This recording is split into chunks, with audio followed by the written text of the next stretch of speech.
Welcome into Hail Varsity Postgame show. I'm Ravi. That's Rico here at our individual basements. Rico, that sucked. Yeah, that was one of the least fun football games I've had the pleasure of watching in a few weeks, actually. It's been that long. Yeah, yeah, it's just been a couple of weeks. Which one did you hate more? This one, This one or Minnesota?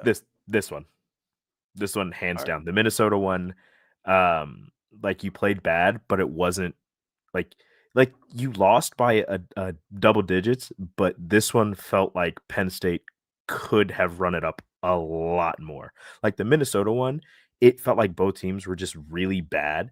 This one, Penn State, this was the kind of game that I was expecting when Penn State was ranked.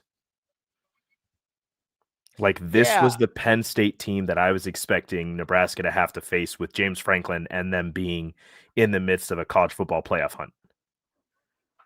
Yeah. To be totally honest, this isn't even what I expected when I thought they'd lose this game at the beginning of the season. Like, it just isn't. Um, Obviously I was wrong about how this game was going to go. Like, like that's a given, but I didn't, especially in this context, I don't think anybody thought the game was going to go this way. Right. Like, No. obviously I've gotten a lot of people on Twitter that are like, hey, I guess Vegas was right. I was like, not really. I mean, like, Vegas was still off by like 27 or however many points, right? Like, Yeah. Vegas Vegas didn't was think it was going to only, be this bad. yeah, like and listen, like, I was wrong. Vegas was wrong. Vegas was 6 more points or so more right than I was going to, but, Yep. or that I was, but I just think it's kind of funny. Like, literally, maybe a handful of fans. I don't want to speak for everybody, but almost no one I talked to thought the game was going to go this way. No. So it's like we were all wrong. I was the most wrong, sure, and that's fine. And I was the loudest wrong. That's fine. Like, I can eat that. But no one thought the game was going to go this way. Like, not anyone Nobody that was. no one that I actually heard from. Like, there were some people that thought they were going to get gashed on the ground and whatever. And sure, like, that's fine. That's what happened, right? Um, I thought the Nebraska running back game defense had been improved. It obviously regressed tonight, or maybe they just saw better players, a better line tonight. That's totally fair. But no one I talked to thought the game was going to go like this. I mean, I think Tim Verghese said they were going to lose, and he said like 24-20. Like, everybody had it There in. were people who thought Nebraska was going to lose who had Yeah. this a lot closer than this one. Like we heard from Tim on Friday, and he said, look, when you line these two teams up, like Penn State has better athletes. Like they have better players than Nebraska does, regardless of, losing their quarterback or whatever. He's like, this is still a very talented Penn State team. But he still thought it was going to be a close game. Regardless, we had a few people who thought Penn State was going to win, but Yeah. nobody had it over 10 points. Everybody thought it was still going to be close, that Nebraska was going to be able to score, and that Nebraska wasn't going to get gashed as much as they did. And they did. Like, it happens. Unfortunately, it happens to Nebraska way too often. And what really irks me is that, and I texted you this. Well, no, I almost texted you this. I didn't. Is that Nebraska's defensive coordinator, John Butler, and everybody in the Nebraska media, everybody in the Nebraska fan base knows that Nebraska's rush defense is leaky. It has some holes. Yeah. And it seems like they have done nothing to fix it. I don't know I what you mean, can do in the middle of the season to fix it, and I understand so it could just be players. John Butler could be putting them in the right position. They could be coaching it up. They could be doing all these things, and they're just not tackling. They're not filling the holes. Or Penn State is just very good at blocking, which this offensive line coming into the season for the Nittany Lions was touted as a very, very, very good offensive line, and they've been showing that the last few weeks. yeah, so I think the big thing there is leaky yardage indicates to me that they're in the right spots. Otherwise, it would be gashing yardage, right? Leaky Mm-hmm. yardage indicates you make the hit, you don't make the tackle. It goes from what should be a 3-yard gain to a 6 or 7-yard gain, right? Yep. So that's, to me, that means they're in the right spots and they're not able to execute in terms of making the play. So like I have a hard time saying, well, hey, they got to fix the scheme or whatever. Otherwise, it wouldn't be leaky yardage, right? That's did you see a guy hit a guy? You see someone hit a guy at 1 or 2 yards beyond the line of scrimmage, it ends up being a 5, 6, 7 yard gain, right? To me, that's execution, and that's players having to execute it better. Personally, like that's how I view that versus the runs against Michigan or some of the early big plays against Penn State in the game here. Those are more more possibly schematic calls, right? Without seeing all 22 or knowing what the call was, I don't know if it was a busted coverage or whatever, but I know like Michigan, for instance, those were at least to a certain degree schematic calls, not, hey, you hit a guy, you got to tackle. So, like at some point, the players just have to make plays. Right. So that's what I saw mostly, especially after the first couple drives for Penn State. I thought schematically, Nebraska gave themselves a chance after the first couple drives. Defensively, I really did. They just could not stop them on initial contact, and that has been that's been an issue, right? So Josh says, sorry, the coaches coach the execution at this point. It's either tolerated or taught. It might just be the guys aren't capable of it, or you don't have guys to put in there that are that's on the table, right? Like you have this trying to weigh guys that know the scheme that puts them in the right position to make the play versus guys that are physically capable of making the play. You know what I mean? So the guys that are physically capable of making the play may not be the same guys that are capable of being in the right spot to make the play at this point in their career, right? So I think that's sort of the tug of war we're dealing with here. Here's the other thing that I've said this kind of throughout the year that I've been frustrated by. I thought a lot of the early stuff was because we were chasing them in man-to-man defense. Even the runs, right? DB talked about this on the broadcast. They were putting guys on the move. They were getting Nebraska out-leveraged than before they even snapped the ball, right? Because Nebraska was chasing before they even snapped the ball. Then you're already beat to the corner, right? So that's one of the like when I say I hate watching guys chase, that's part of it. Part of it ends up being on passing plays. A lot of it ends up being on running plays, like we saw early tonight. So that's a really frustrating part of this for me. Is I see this, I'm like, that's one of the reasons I prefer a zone defense. Now I'm just a guy, so I know there's arguments for and against both, but that's one of the frustrating things for me is I like having things in front of me. I like being able to see things as they develop and then going from there, right? Whereas if you're playing man-to-man, there's a lot of things that can happen without you even seeing it. And that is that's the frustrating part for me. Well, the problem is they switched to a zone at one point when they kept getting gashed by the runs. They switched to a zone, and you could tell because the safeties were watching the quarterback instead of watching the man. Yeah. And the linebackers at the corners are running up because they're running play action, are running up to stop the run. Then all of a sudden they're out of position, and that's where you saw the 5 wide open corner routes or out routes by the Penn State receivers where nobody was within 5 yards of them because the safeties are watching the quarterback, they're watching for the run, and all of a sudden the ball's in the air, they look, oh, this guy's 5 yards in front of me, there's no way I can stop it. That was one of the more frustrating things for me, where you're getting gashed by the run over and over and over, and then, oh, hey, play action, wide open guy down the field. Like Nebraska's defense and I'm not, this isn't taking anything away from their pass defense, but like it was just frustrating to see that because of how highly touted they are in the pass defense, but you keep getting gashed by the run over and over and over and over and over, and then you're trying to stop it, and there's nothing you can do. Here's the thing, though. I know that's how it feels. They only threw the ball 12 times. I know. I feel like that's 12 times for 181 yards. That's fine. I get that. But they only threw the ball 12 times, right? Yeah. So as frustrating as the times were when they were having those open corner routes and stuff, what beat you was the run game. Like the run game is what beat you. Like, so I have a really hard time. Like, I get that they had some wide open receivers, and you're always going to give something up. Right? That's just what it is. Like, that's how defenses work. That's how offenses work. You're always vulnerable to something. I would have rather, and I said this all week, I would have rather been like, hey, Grunkmeyer, if you can consistently make the throws, obviously you don't want to leave them that open. And I don't think in a zone you have to leave them that open.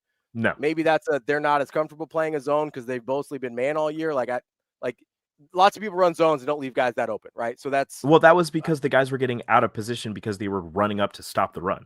Like there were 4 of those passes. They showed the replay from the behind angle from behind the offense, and you see the play action just draws like 2 corners and the linebackers out of position, and all of a sudden the only people you have back are 2 deep safeties, and it's like, cool. I mean, at least they'll make the tackle.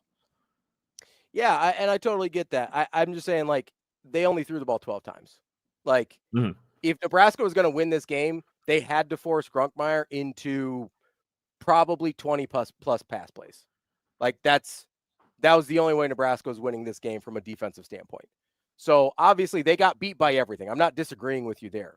But there was no version of this game if they only had to throw the ball 12 times. There was no version of that game that Nebraska wins. Right? What did I say? I said 18-22, I think was the number I gave you on Friday. They weren't close to that, right? They were a full 50% off from the low end of that. So, like, I get that none of it looked good, right? And then you have to start, if none of it looks good, because I went through this with the talent disparity rankings, whether you want to do 24/7 composite, whether you want to go with our friends at Matrix Analytical. The talent differential was somewhere between 9 and 10 places. 14 and 23 was what Matrix Analytical had. 10 and 20 is what 24/7 Sports had, right? I look at that and I look at what I saw over the course of the season. I don't look at that and say, hey, Penn State was going to be 4 touchdowns better than Nebraska. So then you have to say, what else happened here? Were they not prepared? Were they not ready to come out of the bye week? That's where I have to start looking for some other answers, because when nothing looks good, even the things that Nebraska's been good at in the past, then you have to be like, okay, so what else is happening here? It's like the Minnesota game in that sense, where it's like Nebraska is, I'd have to check the rankings, but I think Nebraska was more talented than Minnesota than Penn State was to Nebraska, right? Like the differential, I think, was greater in those rankings. Yeah, there's a greater difference from Nebraska to Minnesota than there is from Penn State to Nebraska. Correct. So I look at that and I see, okay, nothing went right in that Minnesota game either. So I don't look at that necessarily as a schematic or football problem. Like, that's a different problem. You know what I mean? And I don't know what the answer is there. And so I think that's where a lot of the frustration comes from is people, you can't point to one thing and be like, oh, well, we gave up 9 sacks. Like, that was probably the problem, right? That's a Minnesota issue, right? Gave up 9 that was sacks. the Minnesota problem. Hard to argue with what happened there, right? It's harder when everything sort of goes wrong and you don't know where to start to try and contain it. Like it's like, I don't know if you've ever had like water backup in your basement or something, and you're kind of trying to put towels around it, but it's sort of coming from everywhere, and you're like, I don't know where to put the next towel to try and contain this thing. Yeah, it's like when you're in a boat and there's like 18 holes and you don't have enough fingers and toes to reach over and cover all of the holes. So you're just sitting there like, I don't really know what to do. Like, water's going to get into this regardless, and we're going to sink. Yeah, and then the boat sinks, and that's what, like, the boat sank today. Like we saw, that's what and happened. then the wheels fall off and the boat explodes. Why do you have wheels on your boat? I don't think that. Because it's Nebraska. That's why. There's wheels on this boat. Don't question it. Apparently. No, I mean, I think there's a lot of places you can start. A lot of people have brought up, hey, everything's going to look bad when you're bad on both lines. Okay, that's fair. I mean, like that's a fair place to start if you want to get more football-y into it. Go ahead. Counterpoint. Nebraska's offensive line wasn't too bad today. I didn't think so either. I mean, TJ had to run around a little bit and make some plays, but that is, I mean, it was nice to see sort of the dynamic that he brings to the table. Like, he brings that he brings an element when things don't go right that can get you. I mean, that's what we saw on the touchdown run, right? Is he got them out of trouble, which was an incredible run. But like, there's a lot to be said for, and I thought DB did a really good job of talking about this on the show this week. We blame the defensive line for a lot of things. And I agree. If the defensive line doesn't do their job, it's really hard for anything else to go well behind it. Mm-hmm. And without rewatching this, because I haven't yet, obviously, without rewatching this, I would have a really hard time telling you whether or not it was the defensive line didn't do their job, or whether the defensive line did their job and then nobody else, like the rest of the sequence didn't follow up, right? Because I Mm-hmm. think we have this idea in our head, because Nebraska's had some super dominant defensive linemen in their history, Yep. that you can do your job and make the play. And some guys are capable of that, but those guys get paid a lot of money on Sundays. And those guys, like, those are first round draft picks for the most Yep. part. You know what I mean? So I sit here and I go, okay, I don't know that Nebraska has those level of guys yet. I think some of them could be. I do know that they don't have those guys yet. What I don't know is if they did their job well enough tonight to give the people behind them a chance. That's the thing I have to go back and look at. I can tell you right now So, that there's going to be about 4 or 5 of those outside runs that you are going to be mhm. pissed at the defensive line because they're not setting an edge. They're diving inside and the offensive line is pushing them to the inside, and there's absolutely nobody out there. So the running backs are just going free, clear out there. There's about 4 or 5 of those where I'm sitting there, and my wife can attest to this. I'm just yelling at the screen, set the damn edge, force him inside. Force him to your guys who will make the tackle. You don't have to make the play. Just do your job. Yeah, so college football professor, who is the one that runs those matrix analytical rankings, I appreciate him joining us in the chat here tonight. He says that the talent difference wasn't insurmountable, but the places where the talent's difference was concentrated was just a really bad, big problem for Nebraska, which makes a lot of sense. If Nebraska's weak on the defensive line or wherever, and Penn State's really good on the offensive line, like, obviously that disparity is going to be is going to be really apparent, right? So Mhm. that makes a lot of sense in terms of the places where the talent has a disparity versus the overall talent disparity, which I think is why DB said that he thought Penn State would win this game. Again, I didn't see anybody say they would lose by 27. No. So I'm going to chalk it up that we're almost all wrong on that one, which is fine. Um, and again, I'll eat it. I'm the most wrong, which happens, and whatever. Like, It is what it is. I thought Nebraska was going to win this game. I think they were capable of winning this game. They didn't put themselves in a position to win this game. Like, that's kind of what it is. And Do you want me to give you a stat real quick that'll piss you off a little bit more in terms of not putting yourself in a position to win the game? sure, let's do it. Penn State only had 9 third downs that they had to convert. Yeah, I probably need to do more than that. They converted on 5 of them and a 4th down on the fake punt, but they only faced 9 third downs. Yeah, you probably need to do more than that. Probably need to force them in more difficult positions than that. 5.9 yards per rush for Penn State. Yeah, that's Every too 2 many. runs is a first down. Here's the part where, like, I'm having a hard time reconciling things, right? If I'm just being honest, I'm working through this in real time. This is the same team that lost to UCLA and Northwestern when their season was still very much in play. Like, that's one of the hardest things I'm trying to figure out here, right? Because I know people are like, oh, transitive property, whatever. But it's like, you got 3 common opponents. Like, that's not nothing, right? Like, I think that is a decent amount of information to go off of. And what I'm trying to figure out is, yes, that was a very tough loss to Oregon. Everything for them was still on the table. Mm-hmm. Everything was still on the table when they lost the games to Northwestern and UCLA. Everything I'm pretty for sure them they was, were still a top 10 team when they faced after Oregon. When they faced Northwestern, they were still top 10. yeah, I believe so.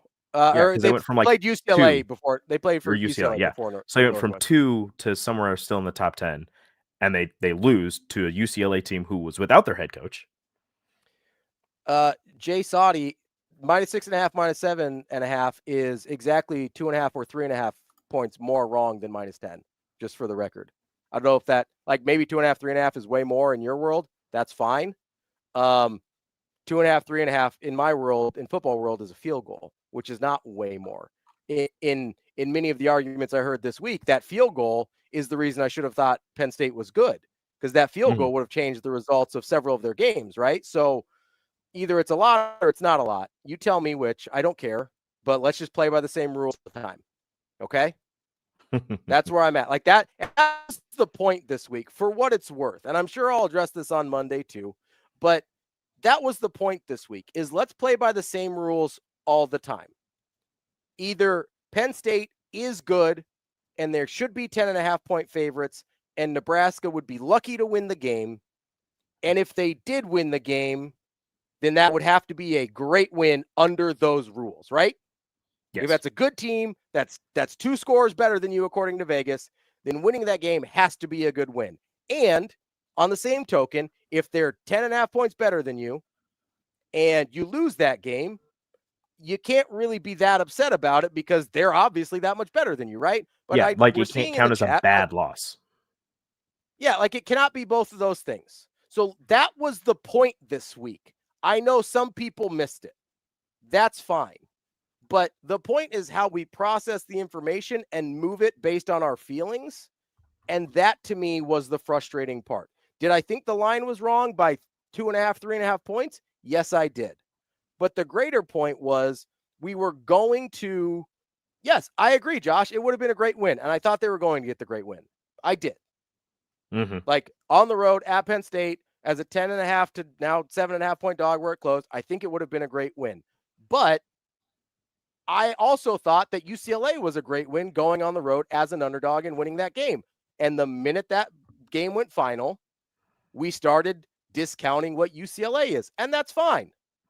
UCLA is what they are this year. They're about to play Washington. Maybe they'll have a big game against Washington because they've got 18,000 people out in this game, the Huskies do. But my point is either Penn State should have been 10.5 point favorites, and then this result should not be that surprising to you, or I was right and Nebraska should have expected to win this game. Both of those things cannot be true in the same time. And that's fine. Like whichever one you pick, I'm cool with, but let's all operate with the same information and under the same rules the whole time. Is that fair? Is that a fair request?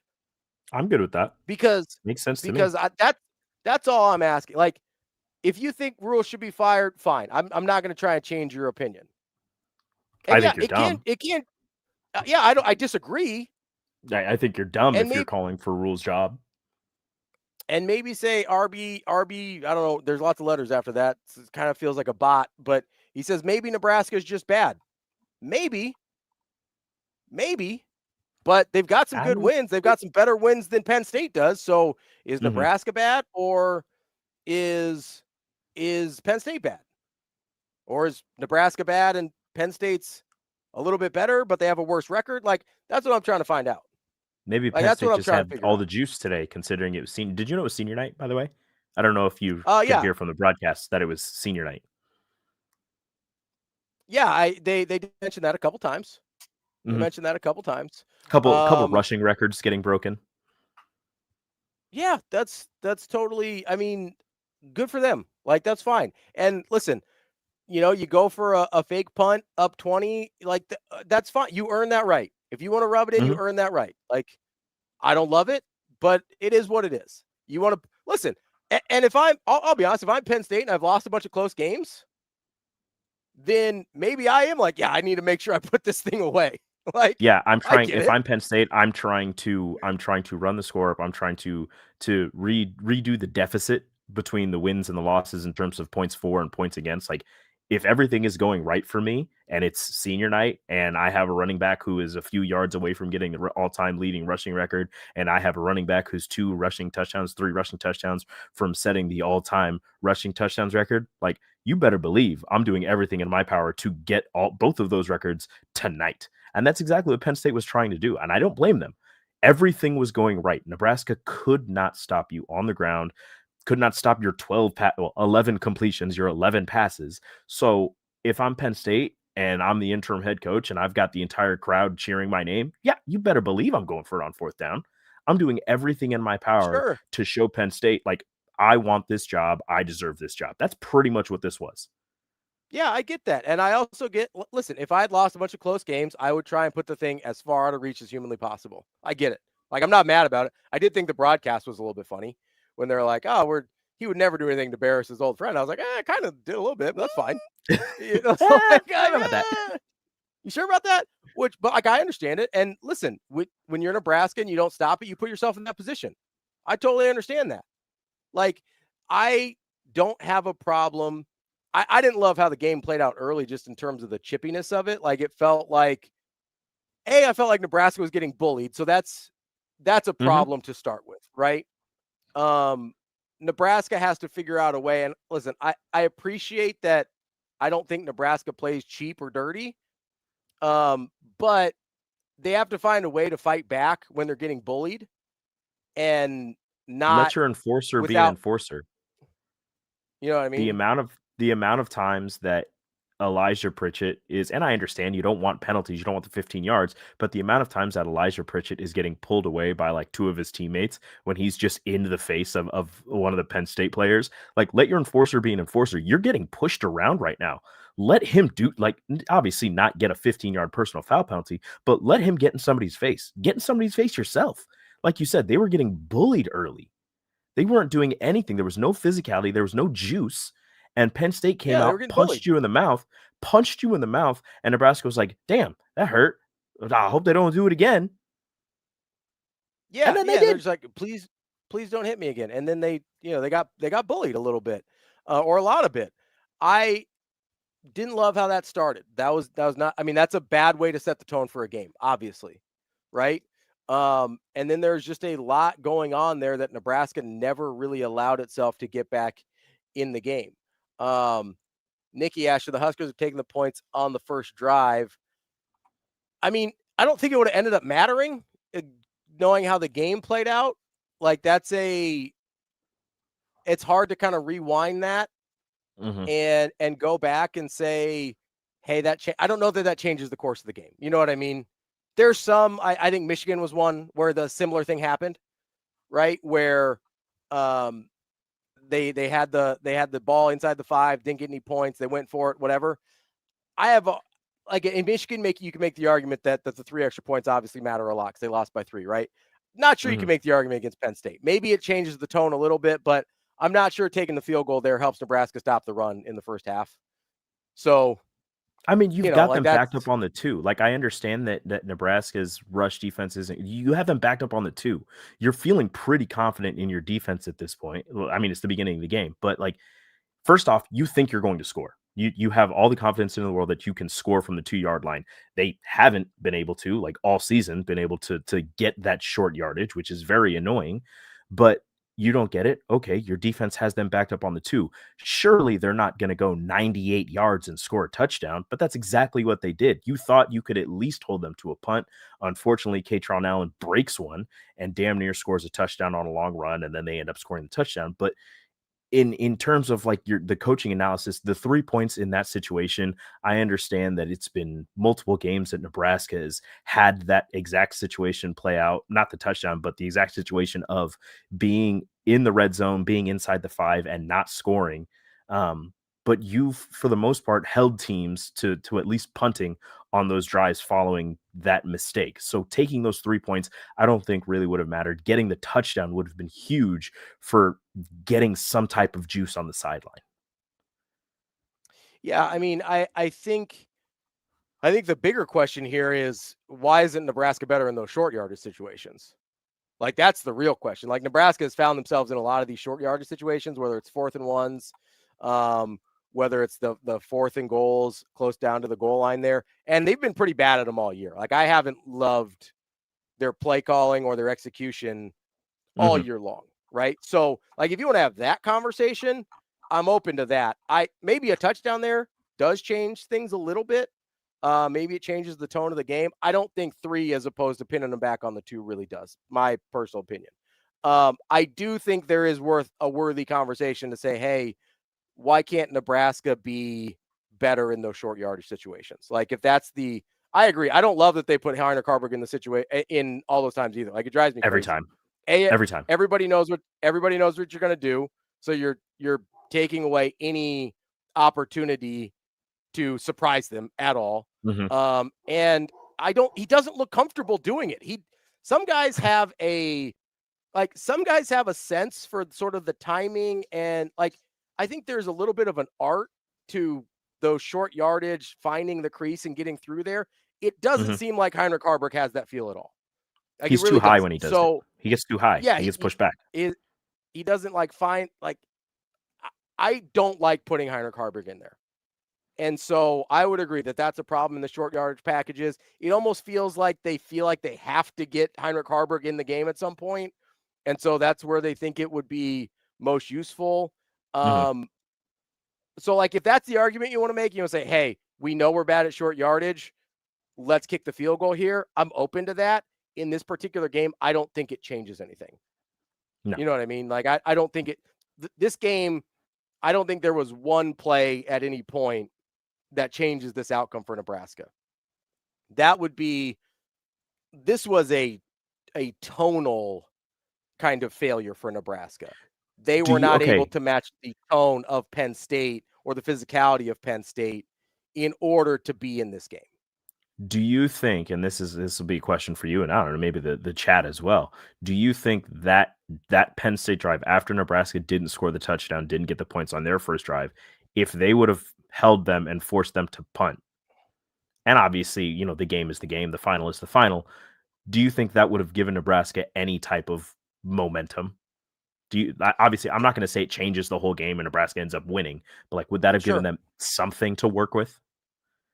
Yeah, I think so. I mean, I think getting a stop early, which typically, even in the games Nebraska has lost or struggled with, they have gotten stops early, typically, right? Mhm. First couple drives of the game, they've been able to get stops. So I do think Penn State's ability to score right away from that position does change the momentum quite a bit.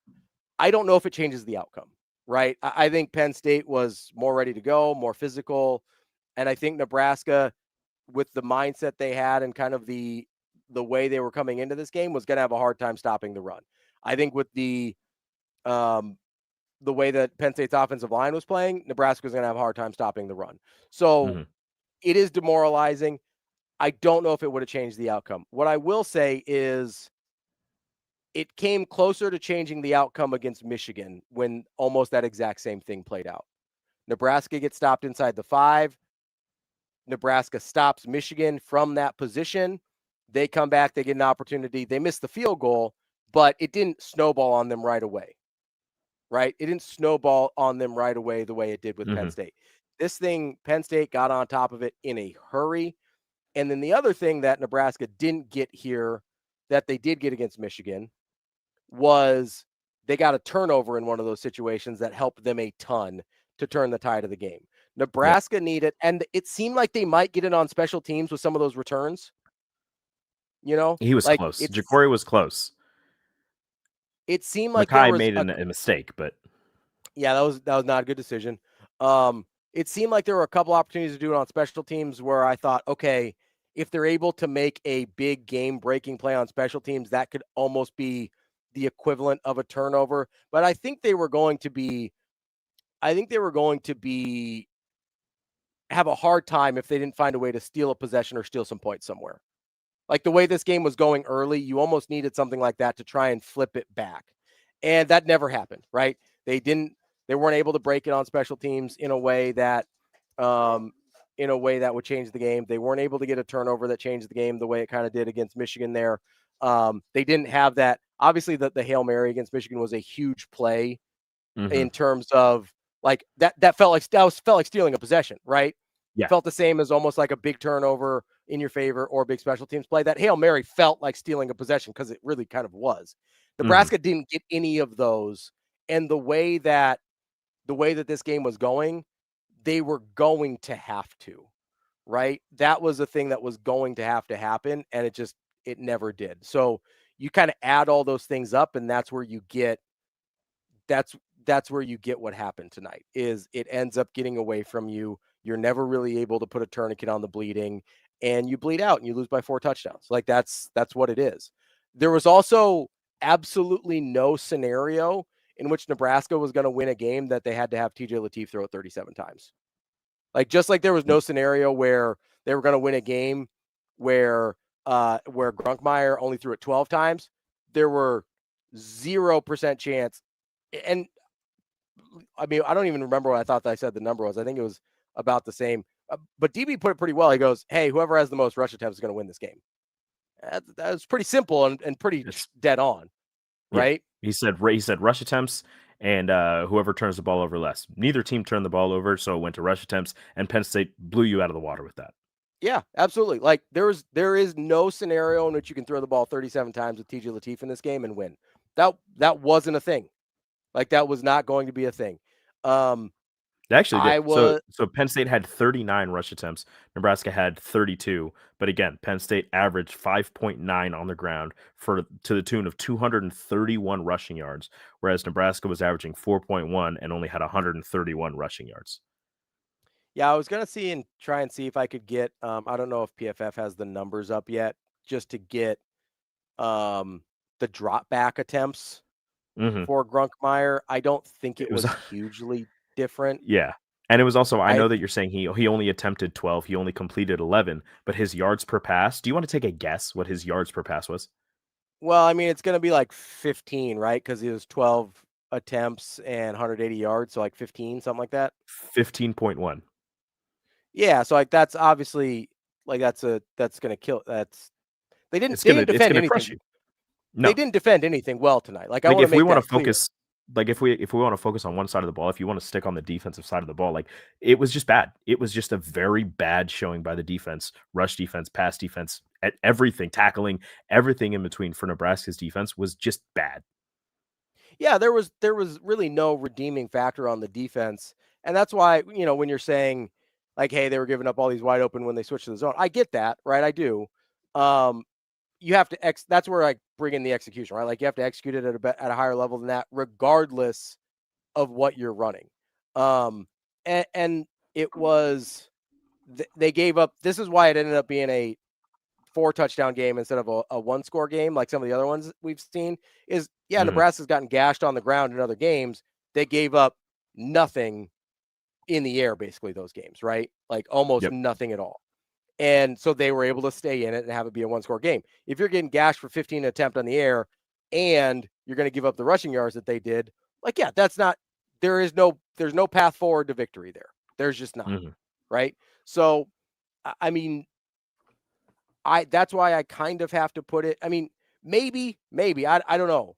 Without rewatching it, I don't know if I can sit here and tell you definitively that Penn State just didn't out scheme them all the way around. Maybe they did.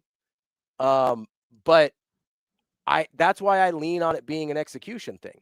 We've seen this team execute at a much higher level than this against, I mean, USC is a better offense than Penn State. I don't think that's a hot take. USC is a better offense than Penn State. They have better skill position players. Their running backs are probably slight edge to Penn State, but not a huge edge. Like USC has really good running backs, and quarterback edge is dramatic to USC over Penn State. Now, Penn State has a much better offensive line, so that matters a lot here too. But overall, USC has a much better offense than Penn State does. So I know what this team is capable of against really high-level offenses.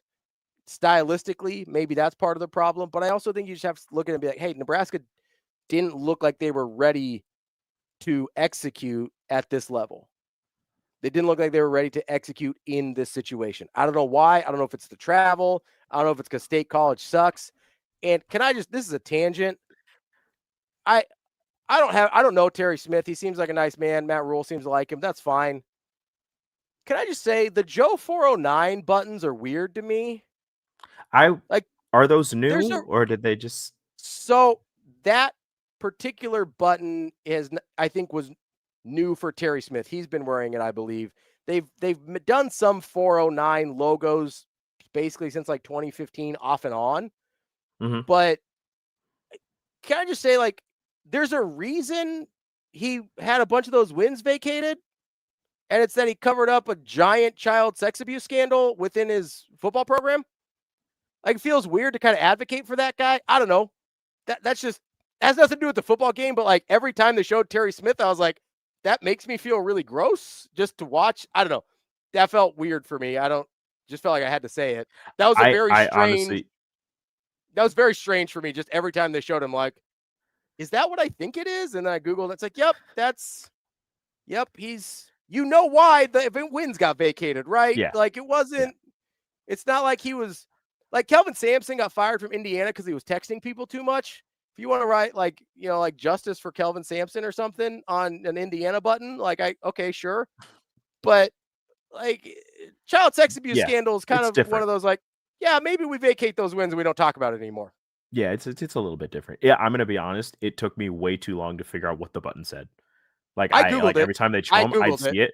No, I mean like I didn't understand. I was like, what is J? I was like, who's JE? Like whose initials are those? And I was like, 4O. I was like, that was like my brain was not like I was pissed. I was just pissed the entire game, and my brain wasn't working. But I'm looking at Terry Smith, and he's just like okay. This is when I knew Nebraska was in trouble. The very beginning of the game when they're showing both coaches and Matt Rule's jumping around with his players, he's just getting hype, and Terry Smith is just like this, like dead-eyed. He's just staring at the field with no emotion whatsoever. I was like, I don't like this at all. like this is senior night. Everybody's excited, and your interim head coach is just like, I'm going to destroy you. Like that was the look on his face, and that's exactly what happened. Nebraska was out physical in every. J-Dub, they did get vacated, then they got reinstated, and there was still a giant sex abuse scandal cover-up. So I don't know what sour grapes is, but maybe, I don't know. I feel weird having a guy's name on a button on my shirt if I don't know if that was the case. Just me. He was his coach. I mean, that's fine. I'd maybe try and distance myself a little bit if that was a thing that happened under my coach's watch. I'm not going to disagree with you. If that happened here with Nebraska under TO, I'd be like, see you, bud. I'm good. No, thank you. Just me. I don't know. Unrelated. It's just every time. It was pretty prominent on a shirt every time they showed him. So it was just a thing. It was a pretty big button. It was a pretty big button. It was a very visible button, but hey, maybe that's something they're over there. I think other people maybe aren't. But so Nebraska's defense got gashed. Sorry, it just no, I know you your thing. You were talking about how it was strange how Nebraska didn't show up for this game. It seemed like, and what makes it worse is that you had a bye week in between. Like you had 2 weeks to get yourself prepared for this Penn State team that you got to watch last week play against a Michigan State team that you already beat, that you know their schemes, you know everything. So you know what they're trying to do against this Penn State squad. So you're watching that. I'm taking, if you're a coaching staff, your players, you're watching that. You see what Michigan State is able to have, what little success they did have against Penn State last week, and whatever Penn State was able to do against Michigan State, which was run the ball, 30 times and pass it 10 times, whatever that number was. I think it was Michigan 50 State and 10, but yeah, something like that. And then they did the same thing to you practically. They didn't have the 50 rushes, but they did the same thing. So you had 2 weeks to prepare. You watched them do what they were going to do against you because you have a terrible rush defense. You watched it happen. You had another week to prepare for it. And this is still the product you put on the field. And that's where I think most of, if not all of the fans are the most upset about. And what I'm extremely upset about is that you had the time to prepare for this, and you still look, they're trying to get better too, right? And this is something that I have every beginning of the year when people talk schedules and like, oh, well, this team, Nebraska, is going to beat this team. Other teams are trying to get better too, right? Penn State was trying to get better. After they beat Michigan State, they had a week to prepare for you, and they got to watch. They watched film on you. They watched your defense. They watched your offense. They saw your defense. They said, we can run on them. Nebraska, you had 2 weeks to fix that, and you didn't. You had 2 weeks to do whatever the hell you had to do on the defensive line with the linebackers, with the secondary, to stop Penn State from gaining, 200 plus rushing yards on you, to stop Katron Allen from becoming Penn State's all-time leading rusher because he needed 140 some yards to get that. You had 2 weeks to get ready for that, and you still let it happen. And that's the most frustrating part, is not only did you let it happen, but at a certain point, it seemed like screw it. It seemed like you just kind of laid down and let it happen. You just let them run all over you. You're like, yeah, whatever. Yeah, I mean, so that's a really good point about the bye week. And I'm not going to sit here and say that the frustrations aren't completely warranted, right? I'm sure that the coaches would tell you the same thing. I don't make the immediate leap from frustration to firing people. Oh no, I'm not saying that. Like I don't I just there's some people in the chat that are, which is that's their right.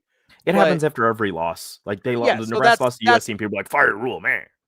that's It's kind of the dumb. thing is I'm sure everything will get reevaluated. I mean, Rule's not getting fired, but I'm sure the coaching staff will be evaluated at the end of the season, and it'll be whatever decisions are made will be made. But I I understand the frustration that burrs that type of sentiment, right? Especially Mhm. coming off the bye week like you're talking about. I understand looking at it and saying, "Hey, you had 2 weeks to prepare for this team. You knew they wanted to be physical, right? You knew they wanted to you knew that they were gonna want to run the ball like 80% of the time, basically. Like that's pretty close to the ratio. That's pretty close to the ratio that um that's pretty close to the ratio that they had against Michigan State. That's pretty close to the Mhm. ratio that they had today against Nebraska. So you had a pretty good idea what they were going to do. You had a pretty good idea about how they wanted to do it. You knew what their personnel was going to be, and to not have a better, to either not have a better game plan in place or not have your players in a better spot to execute that game plan is incredibly frustrating. Like 100%, not going to argue with that at any point. That is a fact. Somebody also brought up it is worth mentioning that the two worst performances of the year came off of bye weeks, or two of their worst performances of the. I don't. Was Minnesota a bye week? Let me Minnesota check. wasn't a bye week, was it? I thought Michigan State was the other bye. Michigan to Michigan State was the other bye week. Let me check. Am I misremembering that? Yeah, check for me because this obviously um awful performance off a bye week, and the bye week does make it worse. I totally understand that, but I Yeah, don't. Minnesota wasn't a bye week. It was the Michigan to Michigan State was a bye week. You're right. Okay, and I thought they played. I thought they played well against Michigan State, and they obviously Yeah, they won that game. So, um, but so like that Minnesota was a comment. short week. Okay, yeah, that was the short Minnesota week, and was that. because it was the Maryland. You were at Maryland, and then you had to come back, Yeah, and then yeah, you yeah, went up to Minnesota on a Friday, and or played on a Friday. So that was the distraction week. That was yeah, the Penn that was State. James Franklin got fired week. Yeah, so that was the other issue there. But it's to me, it's about more than and somebody, I think it was Saudi, said, I don't know how to pronounce his name. It's Saaty. I'm just going to call it Saudi. I don't know how to say it. Um, he said you can't work on physicality in 2 weeks. You can't work on you can't work on someone's physical stature in 2 weeks. I think physicality is more about a mindset. It's about toughness, right? Like that is um that's a thing I think you can work on, because I do think it fluctuates from week to week. I feel like we've seen it fluctuate from week to week. Mhm. So if it can fluctuate from week to week, I think you can work on it over the course of 2 weeks, right? So I think that's the part that's hard to come to terms with, is why they were not mentally prepared to match physicality, right? They weren't mentally prepared for the fight that Minnesota wanted to bring. They weren't mentally prepared for the fight that Penn State wanted to bring. Now, I Mhm. think it was for different reasons, right? I don't know that Penn State had the animosity for Nebraska that Minnesota does, or that Iowa will, Mhm. but they had that mentality and that level of physicality for maybe according to the broadcast, every player on that team wants Terry Smith to be their head coach. Okay. Like Mhm. maybe that's why they're playing that physical. Maybe they do I care said about playing. the crowd and the team were chanting his name during that fourth quarter. The Like crowd, which they was half want him. empty, by the way. Yes, I don't know if you it was not full. like it was there literally was not a student section. Which makes it even more frustrating because you know how I think you guys talked to Sam on Monday, and he talked about how TJ is going to have to deal with a real road environment. That wasn't even a real road environment. Yeah, I mean, it was probably more so than anywhere this side of Minnesota. Hmm. I mean, I don't know. I don't remember off the top of my head what the split on Minnesota was, but that felt like a real road game. Um, but I didn't think the crowd was really a factor here. I thought it was all about Penn State. I mean, legitimately. Um, I think that it was about what Penn State did and what Nebraska either wasn't willing or able to do in that circumstance. So there really is no answer to say, well, hey, if they fix this, this, and this. I think it is I do think it's a mental and physical toughness thing. And I think a lot of that is you have to make some choices about who's playing in terms of personnel. And that might not be the same every week, which I think is the challenging part here. Mm-hmm. Right? Like you have to be willing to, and to their credit, it seems like they have run through a bunch of different guys trying to find that. I don't know if that helps or hurts at a certain point, but I think you have to be prepared for Iowa this week to try and match physicality, at least mentally, in a way that they weren't prepared to off the bye week this week. Mm-hmm. Iowa And is going to try to do exactly what Penn State did to you today, and that is punch you in the mouth and run through your face mask. And if you're going to tell me that you have experienced that now twice, and you're going to go home and you're going to face an Iowa team where you know exactly what they're going to try to do, and you're going to put up, again, I'm not saying this is going to happen, but you put up the same performance as today, like that's a problem. absolutely, it's a problem. I will say, if we want to use the talent thing, Iowa's talent level to execute the things that Penn State does Mm-hmm. is not at the same level, right? We brought it up Yeah. with Minnesota earlier, and that's not to say, like, obviously, we brought it up with Minnesota earlier. It could go the Minnesota way too, right? If Nebraska's not ready, and again, it's a short week, so like that should be a concern, Mm-hmm. right? But if you're going on the talent thing, which was brought up a lot with Penn State, again, the talent gap between Penn State and Nebraska is smaller than the talent gap between Nebraska and Iowa. Now, to CFB Professor's point, it might be concentrated in some places that make it a tough day for Nebraska. But an overall talent, it shouldn't be an issue against Iowa, the way it shouldn't have been an issue against Minnesota. Again, we saw how it went against Minnesota, right? Mm-hmm. It could very easily go that way against Iowa. I also think Nebraska could come out. I think they could beat Iowa. I do. I think there's not been a single game this year, and maybe I'm nuts. I don't know. I mean, I'm you sure are. I'm sure certain people think so. There hasn't been a single game this year that I didn't think Nebraska was capable of winning. Obviously, the results in Minnesota and Penn State, especially Penn State more than any, right? And because I'll stick by my eval on Minnesota. I think their results since then have backed that up. They just lost to Northwestern. Yeah, Minnesota, I think, is pretty mid. That's a game Nebraska 100%, if they're locked in, ready to go, can win that game, right? The difference is I don't think Nebraska was incapable of winning any game this season. Mm-hmm. And like I genuinely believe that. And I don't think they're incapable of beating Iowa. But Iowa is also very capable of beating them. I'm going to watch a couple more Iowa games this weekend to see kind of how I feel about how they've played recently. It's the same. It's the same Iowa team that you've been watching the last 2 years. The only thing is their quarterback runs better. He's not looking to pass. He runs better, but it's the same defensively off. It's the same Iowa team that we've been watching the last 5 years. It's just that Gronowski is trying to run through somebody's face. Better run, much better. And every once in a while he'll chuck the ball deep. That's it. And so that is. But I want to rewatch before I kind of come to a conclusion. But I already know from watching them earlier this year that I don't think this is a team that Nebraska is incapable of beating, but Nebraska is going to have to do something that they haven't done a great job of this year, and that is be mentally prepared to match physicality. Mm-hmm. Like that's something Nebraska is going to have to figure out on a short week, and maybe getting punched in the face against Penn State helps them find that. I don't know. I really don't, but I don't know. It's frustrating. Sometimes it does. Sometimes that helps people. But like I feel like it kind of helped Nebraska last year in the Indiana game, and they came back and played really well against Ohio State. Josh I says, mean, I don't know if you you can, get punched in the mouth against Minnesota, you come back, you play well against Michigan State. yeah, or not Michigan State, Or not Michigan State. Northwestern.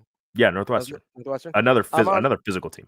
I don't know if you can bring up Josh Weiss's comment Yep. from. So I actually agree here, Josh. I know we don't agree often, but I agree here. You want a tough physical team, you have to recruit tough physical players. I agree that that's a thing that's hard to change in people. I don't know if those guys exist on the current roster or not. I feel like I've seen them play tougher than they did today. I don't think that's a stretch. It'd be hard not to play tougher than they did today.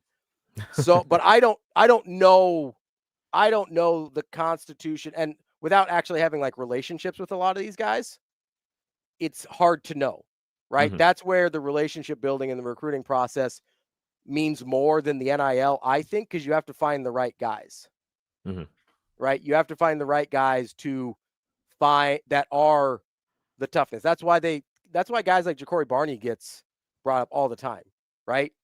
I've brought it up over and over again. I think he's one of the toughest guys on the team, pound for pound. Maybe the toughest guy on the team, pound for pound. Emmett Johnson, hell of a tough kid.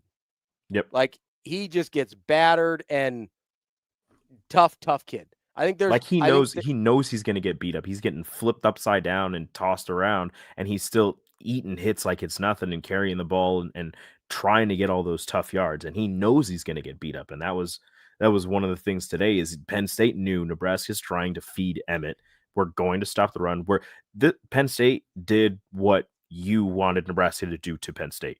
They stuffed the run and they forced the freshman quarterback to try and beat them. And absolutely. They did the thing that I wanted them to do to Minnesota or to Michigan, and they did the thing that I wanted them to do today against Penn State. Now, to your point, when they tried to do that to a certain extent against Penn State today, Penn State exposed them enough that they felt like they couldn't do that anymore. Right? Even with the 12 pass attempts, they exploited them enough in the 12 pass attempts that Nebraska felt like they couldn't continue to do that. Okay, that's fair. Penn State played way better than Nebraska in every facet of the game. I also think Iowa probably not capable. Like, Iowa might be more capable of running the ball against Nebraska, although even if their offensive line's better, I don't think their running backs are better, so that does matter. I don't think Iowa's offensive line is better than Penn State's. I know that somebody said that in the comments. Penn State's offensive line was and I think still is, well, not to the level of winning the award, but was touted as one of the best offensive lines in the Big Ten. And I still think that they are one of the best offensive lines in the Big Ten. They just bad year.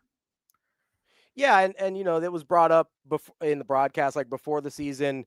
They were kind of in consideration for the Joe Moore Award and things like that. So I honestly don't know. I could look up some stats and some things like that and get a better idea. But even if that's true, the running backs at Penn State are dramatically better, and that is a pretty critical part of the running game here. And again, Nebraska has gotten gashed in the run. Yeah, I agree, Traven. Penn State has elite running backs. I would agree there. Singleton and Katron Allen are really, really good. I don't think Iowa's running backs are near to that level. So maybe even if their offensive lines are a wash, that's going to be a issue that they can't execute it at the same level, even with similar line play.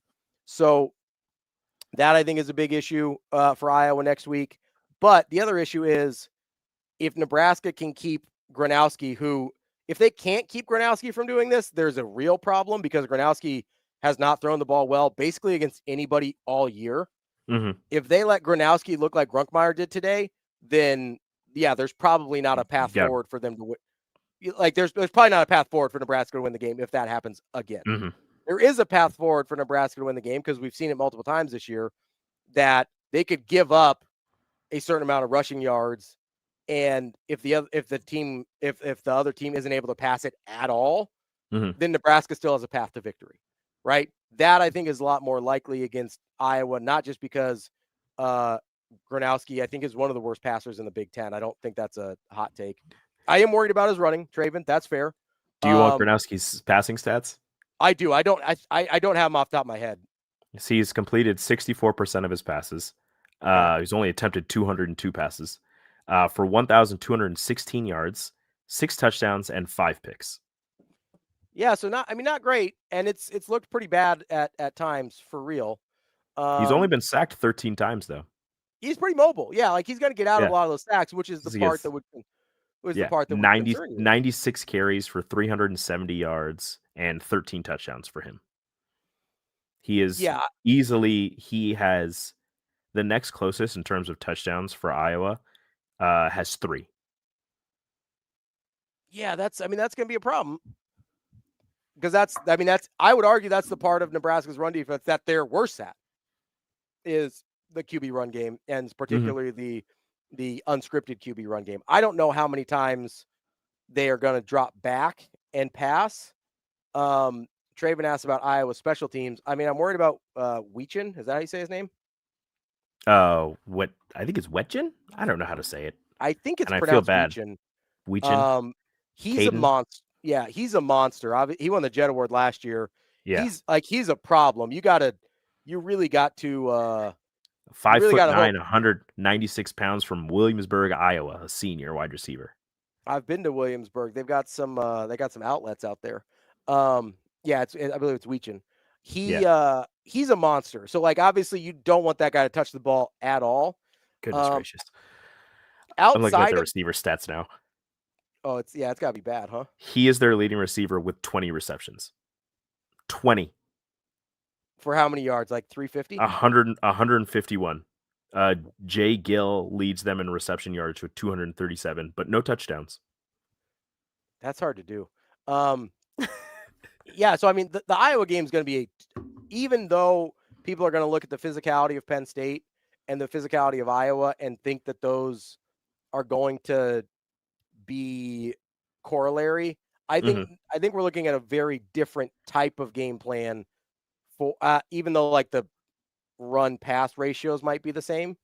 I think we're looking at a very different type of game for Iowa. And again, a game Iowa can win, but I also don't think it's a game Nebraska's incapable of winning. Like it's 2 7-4 teams. It's in Lincoln. I don't like it's senior night. Senior night, which I don't know if you know that was senior night in Penn State tonight. Like it was. I also think like if Nebraska wins this Iowa game, this is the season a lot of people thought they were going to have. 4 losses, 3 losses. Yeah, 3-4 losses. I mean, it would be 4 or it'd be 4, right? If they beat Iowa, but like most people, not named me, had it as a 9-3 or 8-4 team. So like you're really right in the neighborhood. I thought that an 8-win team was the number you needed to get to say, hey, this is significant progress from last year, right? A 2-win improvement over last year's team looked like significant progress to me. And I wasn't counting on a Dylan Raiola injury to miss 4 games or whatever it was, right? Yeah. So that's part of it too. 3.5 games, I guess. So that's part of it as well. But if you would like, I believe it's on the podcast from earlier in the year where I said, hey, 8 wins is the number you need to get to show significant progress. That's still very much on the table. That is, and I think that, like I said, there's not a single game this year, and Iowa's not any different, that I didn't think Nebraska was capable of winning. Obviously, they have lost 4 of those, which sucks, but I didn't think they were incapable of winning any of those. Just didn't, And ironically enough, before the season, like in the week of, I didn't think they were incapable of winning losing any of those games. But ironically enough, the one game before the season that I thought they were incapable of winning was Penn State. Yeah, I think the Penn State game was the one that everybody like. I don't care if people said like, "Oh, Nebraska's going to go undefeated." In their mind, everybody chalked the Penn State game up as a loss. So regardless, like everybody had one loss in their mind for Nebraska at least, and it was the Penn State game. And unfortunately, Penn State ended up having a bad season. I mean, you still lost to Penn State though. Yeah, they lost to. I will be interested to see what it looks like on a short week against Iowa.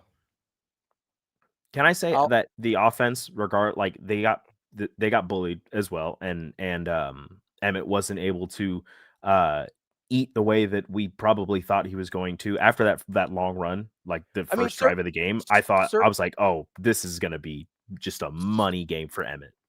certainly the way he needed to in order for Nebraska to win this game. Yeah, Yeah. but the offense for Nebraska, I thought showed some flashes of like, hey, this can be something.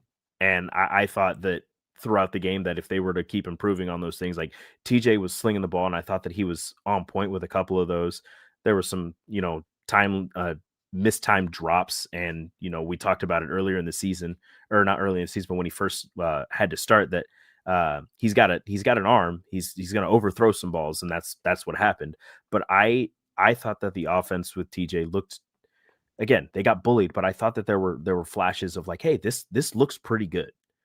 I mean, they obviously moved the ball quite a bit for long stretches of that game, right? Like it didn't result in enough points, and at a certain point, I think very early in the second half, they started going for it in the pretty deep into Penn State territory because 3 points just didn't do you any good whatsoever. At all.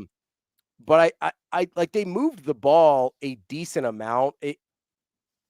Obviously it wasn't enough, but Emmett still went for over 100. Now half of that came on one run, and I understand that, but the like there were times where the offense looked like they had a little bit of a rhythm, and then as I mentioned earlier, the dynamic that TJ brings when things break down a little bit, and his ability to kind of spin out of things, and like on the touchdown run and give them an opportunity to make something out of nothing, I do think is really interesting wrinkle to this offense. But to your point, like there was, and I think it was a really stark reminder that even though we get frustrated with Dylan sometimes of some of the things that he's pretty good at, there were some throws that TJ's just got to make that he didn't, and they weren't particularly close. The one that was almost an interception, that he scrambled into a open throw to Ja'Cory Barney, and he just didn't miss. He just missed it, right? Like he just didn't get there, It and just wasn't there. yeah, it just wasn't there.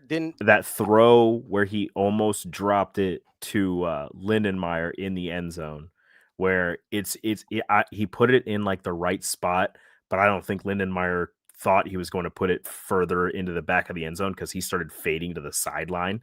Yeah. And so he had to like kind of readjust and like dive, and it goes off his fingertips. Like that was a really good throw, but at the same time, like I'm not going to say that Dylan completes that throw, but that's a throw that Dylan has made.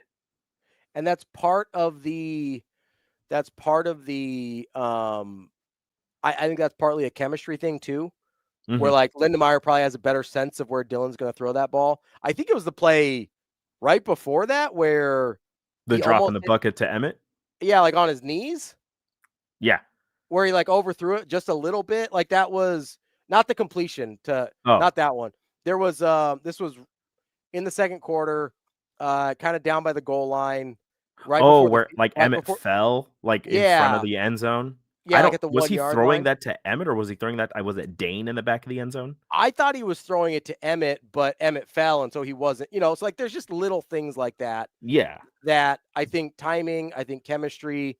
The more he plays with these guys, the better it's going to get. But like the Lindenmeyer is a great example where that feels like one where he probably has a better feel of where Dylan's going to put that ball.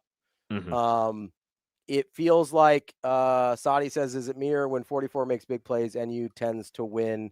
Yeah, he's had pretty big roles in several of Nebraska's wins this year. I think I'd love to see him get involved in the offense a little bit more.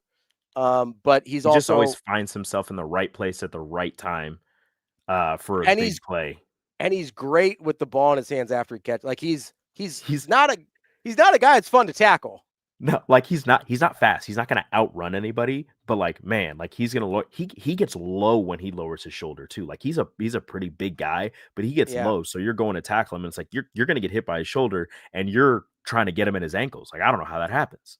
Yeah, like it's punishing, right? So yeah, I would love to see, and that kind of goes to I think a little bit larger point where This was a little bit of a frustration for me last year.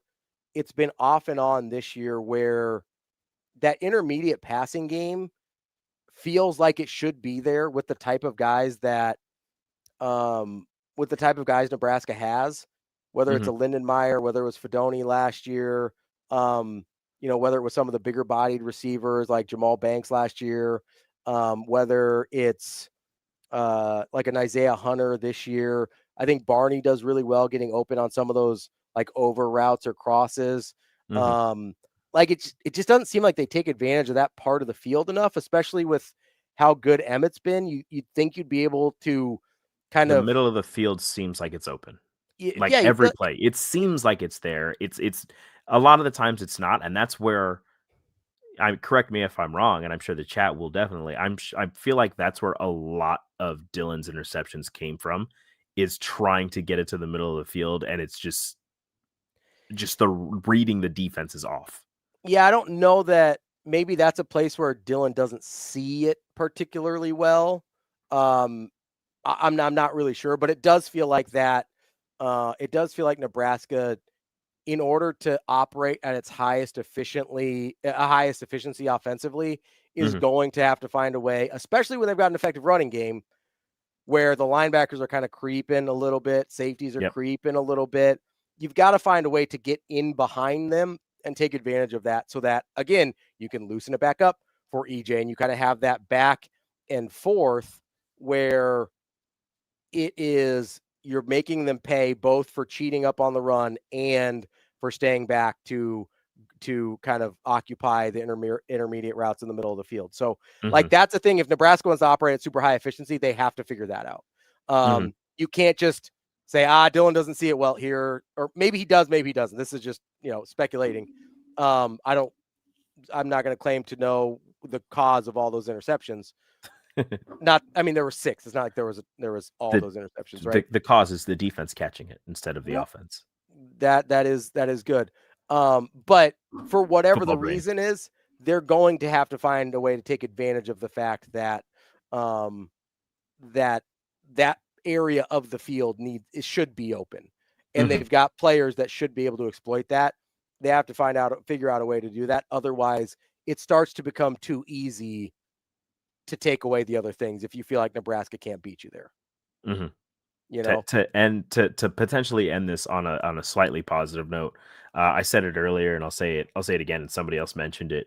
The offensive line, I think, did a pretty damn good job against a physical, fast Penn State defensive line, and gave TJ more than enough time to throw on multiple occasions. He's sitting back there in the pocket waiting for things to open up, and then he's scrambling out to make some plays. But I just want to say that the offensive line has improved as the season has gone on, and especially against this defensive line specifically, they did a damn good job of giving their freshman quarterback time and allowing him to have the patience in the backfield, in the pocket, to make some plays. Yeah, I think they had they had 3 sacks. I think the only one where he just never had a chance was down back by the goal line. It was 99. Got him. It looked like they expected him to bite on the fake and then slip it out for a screen, and he just didn't bite on anything. Yeah, it was a tight end screen, so they kind of put a hand on, touched him, and then we're gonna go, and he didn't bite on the fake whatsoever. Yeah, not even a little bit. So that's the only one that off the top of my head that he didn't have a chance on. So that's, you'll take that. You only have one passing play the entire game where the guy, that's my cat just hopping right up on the table there. What's up, Potato? How we doing, bud? Just he's hungry. It's 10:30. Ravi is now a cat. He needs to eat. What's up, bud? How we doing? Look at my fancy butthole. That's what he's about to do. that's what's about. I'm waiting for it. I'm like, get that cat butt off the screen. Don't do it. Don't do it. Get out of here, you damn cat. He's hungry. He wants fed. Traven asked, and we can end on this.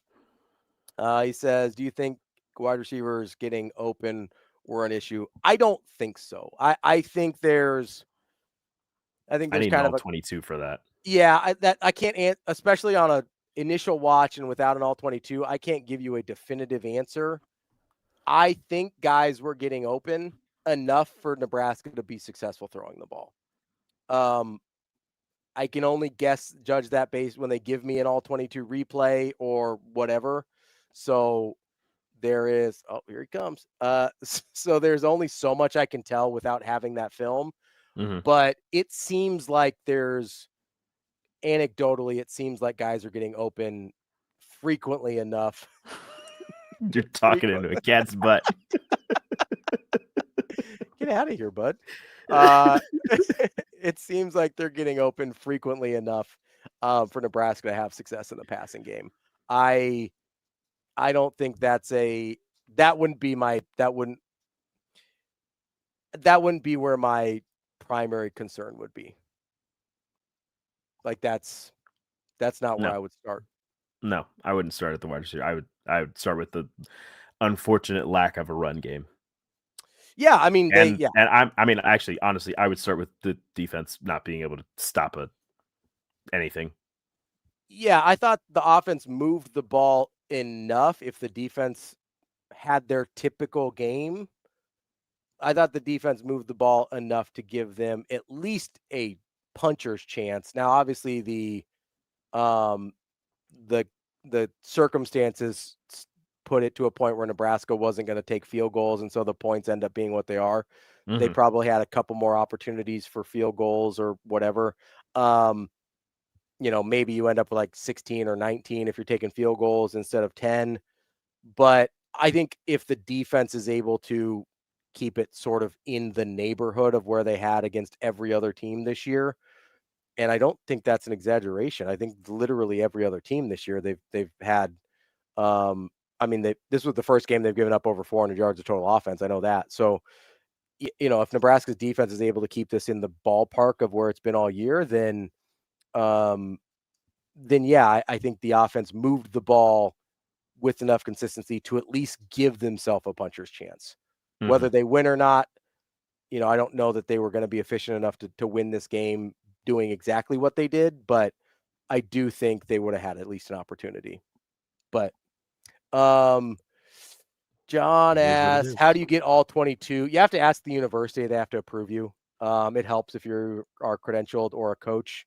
I think they're more likely to give it to a coach than they are a media member. Yeah, I don't think the media.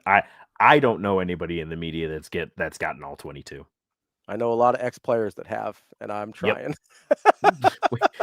we are trying. It's hard. There are attempts. Yeah, they don't. I mean, it's not something they want to. It's not something they want to give out, which I get. Yeah, which you kind of sense. Want to control your own product there, but I would like it. If I can get some, I will let you know, and mm-hmm. I'll don't share. Worry, you guys will see it if we get some all 22. We'll have Damon breaking some stuff down. Yeah, we'll see what we can do, but that's all I got, Rico. I got nothing. We went through all our negative. We hit on a little bit of positive. Nebraska's got Iowa on a short week. That's gonna be tough. I hope it's better than the short week against Minnesota. Yeah. Actually, hold on. I do have one more thing. Yeah. And this is something that's been pissing me off to no end for the last week. Everybody since Wednesday. So everybody who is saying that the whole Raiola family is going to move on from Nebraska, and there are certain people on the internets who are saying, good, great, let's get rid of him. Dylan should leave, blah, blah, blah, etc. We have TJ Lateef and etc. with quarterbacks, right? Everybody and their mom wants a deep quarterback room. Everybody wants to have a starter and a backup that you can insert for your starter and still feel pretty good about him being there. 100%. Nebraska has that now. Yeah. So to sit here and say, oh, well, we have TJ, Dylan can go now. You're literally going back against everything that you have been talking about for years. You had Adrian Martinez and nobody else behind him. You had Tommy Armstrong and nobody behind him. Like you're sitting here and you're like, oh, well, now the backup, I like the backup, so the starter can peace out. Like, I don't care about it. You want to have at least two quarterbacks that you feel good about, regardless of whichever one has to start the game. So to sit here and say, oh, well, if Dayton decommitted, that means Dylan's leaving, he can leave. It pisses me off, honestly. Like it really gets under my skin, because I just want to sit here and just like shake the people and say, you want two quarterbacks on your roster. You want two good ones on your roster. You have two of them. Stop trying to stop. I know it's social media, but stop trying to force them out. Shut your mouths. The only thing I'll say is, I agree with you. You're right. You want two quarterbacks you feel like you can trust. I also think that I think if by this time next year, TJ Lateef is the starting quarterback for whatever reason, I think that they'll be fine moving forward with TJ Lateef with a full offseason ready to go and whatever. I want to get past the point so two of these things can be true at once. Yes, you want Dylan and TJ back. However unlikely that seems to some because of NIL or playing time or whatever, you're never going to choose not to bring both of them back, right? Like let's start there. I also want to get to the point as a program where any single player leaving, no matter how important or touted or whatever, or coach leaving or AD leaving or whoever, feels like a body blow to the program, right? You lose a 5-star quarterback, yeah, that sucks for sure. Mm-hmm. But you want to have a guy that you can feel like can take his place without it without it derailing your entire season or your entire program for the next however many years, right? Like that's the other part of that coin. Do you want both of them back? 100% absolutely. If one of them decides to leave, should the program be in a position where it's still okay? Also true.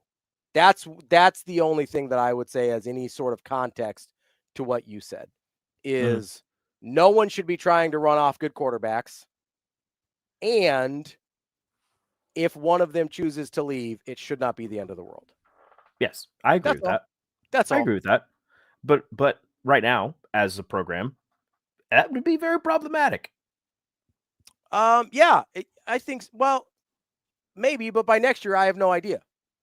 Like, I have no idea what a second year TJ Lateef would look like with a full off season and a spring and a fall as the starter. That's a totally different version of this same player, right? Yes. Like, so just like I think Dylan was a different version of the player we saw last year.